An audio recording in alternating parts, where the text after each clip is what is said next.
शायद आप में से बहुत कम लोगों को पता होगा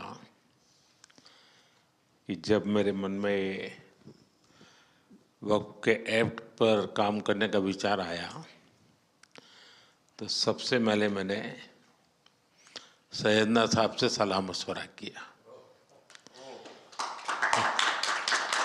फिर उन्होंने आपको मेरे पास भेजा तो मैंने इनको 3 साल तक परेशान किया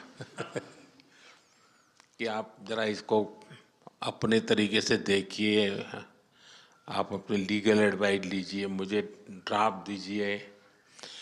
यानी आप कल्पना नहीं कर सकते इतना कंसल्टेशन में उन्होंने मेरा साथ दिया। आप में से जो भी जानकार लोग उनको बात कर करके ले आए और एक एक शब्द फुल स्टॉप कॉमा में क्या करना चाहिए यहाँ तक मुझे मदद मिली। ये बात मेरे लिए कोई नई नहीं थी, कैसे करना उसके लिए आपको शायद याद होगा जब आपके दादाजी सैयदना साहब, अब वो तो 1900 से, तो एक बार मेरे घर पे आए थे तो फिर उसी में से बात निकली पाटन की।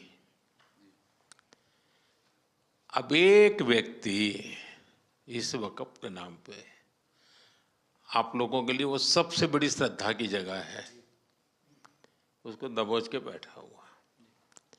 अब मैं भारी कोशिश की मैंने खुद ने है, यानी मुझे मालूम था कि कितनी पीड़ा आप लोग सह रहे हैं। एक्चुअली वक्फ का जो स्पिरिट है, आखिर ये किस चीज के लिए, किसके लिए, उसका अगर दुनिया को उत्तम से उत्तम कोई मॉडल दे पाएगा तो सैयदना साहब दे पाएंगे। लेकिन अब नई व्यवस्था में कानून के तहत तो दुनिया देखे, क्योंकि देखिए कल तक वक्फ के नाम पर क्या हुआ और अब देखिए कैसा हो सकता है। और जब गरीब से गरीब इंसान की दुआ मिलेगी तो उसकी ताकत अनेक गुना बढ़ जाती है जी। हमारा काम है ऐसे लोगों के हाथ में अधिकार देना, ऐसे लोगों के हाथ में व्यवस्था देना।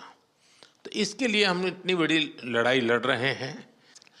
वीडो जो है, महिलाएं हैं, उनके साथ बहुत नाइंसाफी हो रही है जी। हमारी कोशिश है कि उनको कोई न्याय मिले, उनकी भविष्य की।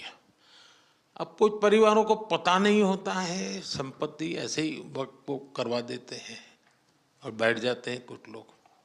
तो मेरे पास ये कानून तो बाद में बना, पहले राउंड में जब मेरे पास रिपोर्टिंग आया, जब मैं यहाँ 19 में जीत करके आया तब मेरे पास आया 1700 से ज़्यादा मुस्लिम समाज की शिकायतें थी कि भाई हमें न्याय दो, ये वक़्फ़ वालों ने हमारे साथ ये किया है। उसमें ज़्यादातर बहनें बेटियां थी। तब जाकर के मैंने कहा भाई रियलिटी क्या है खोजो। तो ये रातों रात नहीं आया है जी, लगातार 5 साल तक हर बारीक चीज़ को कोशिश की समय। फिर उसमें से मुझे बहुत पहले बड़े सैयदना साहब से काफ़ी बातें मेरी होती थी, तो मुझे मालूम था कि बोहरा समाज हो या शिया मुस्लिम हो, उनको तो और मुझे अहमदिया को और मुसीबतें हैं। मैंने कहा भाई इनको तो कोई अलग से प्रोटेक्ट करना पड़ेगा। और उसमें से मैंने इस व्यवस्था को विकसित करने का प्रयास किया है। मुझे अच्छा लगा, आप सबसे मिलने का मौका मिल गया।